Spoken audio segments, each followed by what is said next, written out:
Good morning students. जैसे कि हमने भेड़ और भेड़िए का मैंने आपको वीडियो दिया था जिसमें आपने स्टोरी को पूरा सुना होगा अच्छी तरह से।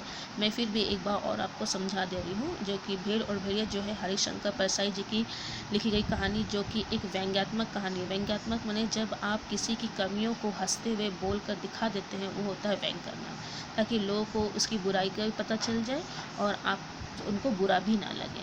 तो ये जो भेड़ और भेड़िए जो कहानी है, ये मुख्य रूप से हमारे लोकतंत्र में स्थापित जो भ्रष्टाचार है, जो नेतागण जो है किस तरह से अपनी जनता को मूर्ख बनाकर जो गद्दी हासिल करते हैं और फिर इसका दुरुपयोग भी करते हैं। तो यहाँ पर कवि ने लेखक ने जो है भेड़ और भेड़िए कहानी के माध्यम से बताया है। ठीक है, तो यहाँ पर जो मुख्य रूप जो कैरेक्टर्स है वो भेड़ है, भेड़ मतलब शीप है, भेड़िए है जो वोल्फ जिसको बोला जाता है, और सियाल है। तो यहाँ पर जो भेड़ जो है जनता का प्रतिनिधित्व कर रहे हैं, जिसको जनता के रूप माना गया है, और भेड़िया जो है वो नेतागण है, और जो सियार है वो अपनी नेताओं का चापलूसी करने वाले जो सहायक होते हैं उनको बोला गया है। तो हरिशंकर परसाई जी बता रहे हैं कि यह एक व्यंग्यात्मक कहानी है।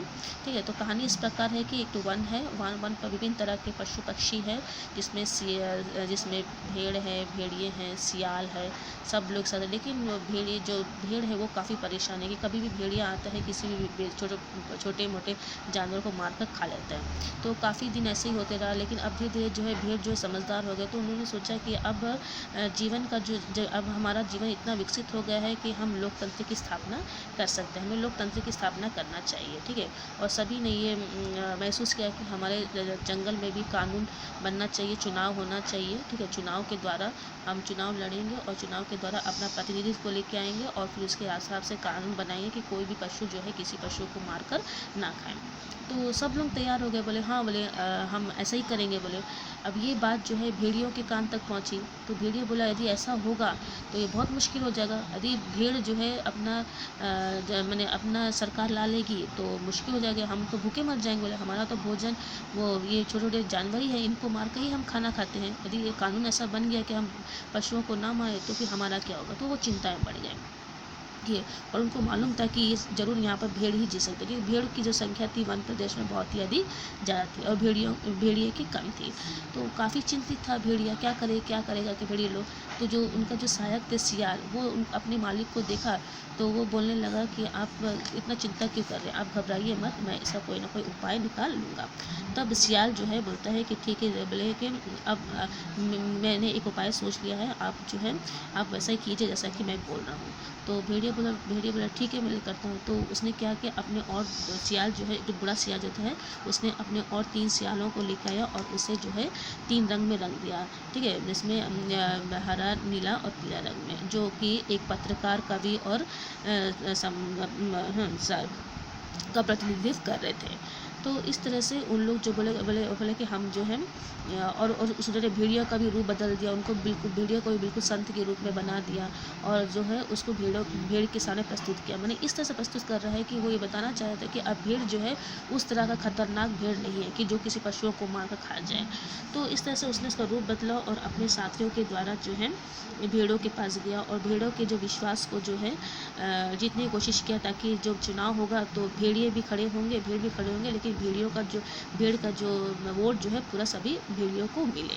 तो इस हिसाब से जो है सियार ने ये उपाय मैंने तरीका निकाला कि हम किसी भी तरह से भेड़ को जो है बहुमत में लाने का मार्ग दिखाया। उसने भेड़िया का रूप बदल कर भेड़ियों के सामने पेश किया। बूढ़े सियार ने 3 रंग सियारों के सहायता से भेड़ियों का प्रचार भी किया, बताया कि भेड़िया बहुत सुधर गया है, अब वो किसी को मार कर नहीं खाता है, वो बलवान है, और भेड़े तो कमज़ोर है, वो हमेशा भेड़ों की रक्षा करेंगे, इसलिए भेड़ों को जो है भेड़ियों को ही अपना प्रतिनिधित्व चुनना चाहिए। ठीक है, और जो 3 सियार बने थे वो भी जो है इनका प्रचार करने लगे कि बोले हाँ, ये भेड़िया जो है इतना बलवान है कि वो अपने से कमज़ोर लोगों की रक्षा करेगा। तो बहुमत पाने तो फिर इस तरह से प्रस्तुत किया गया कि भेड़िए जो है उनकी बातों में आ गए, और उन्होंने जब चुनाव हुआ तो भेड़ों ने सब वोट जो है भेड़ियों को दे दिया। इस तरह से भेड़ जो है फिर से अब राजा बनकर जो है उस जंगल में आ गया, और जैसे ही उसे बहुमत मिला तो उसने कानून बना दिया कि जिसमें कहा गया था कि इसके भेड़ियों को सवेरे नाश्ते में एक भेड़ का मुलायम बच्चा होना चाहिए,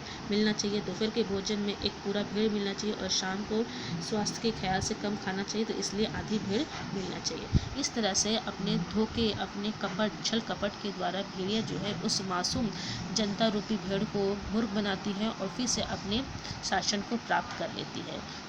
तो लेखक ने यही बताने का प्रयत्न किया है, यही हमारे लोकतांत्रिक समाज में भी होता है। जब नेता को वोट प्राप्त करना होता है तो वो जनता से बड़े बड़े वादे करते हैं, लेकिन जब जैसा ही सत्ता प्राप्त कर लेते हैं वो सब कुछ भूल जाते हैं।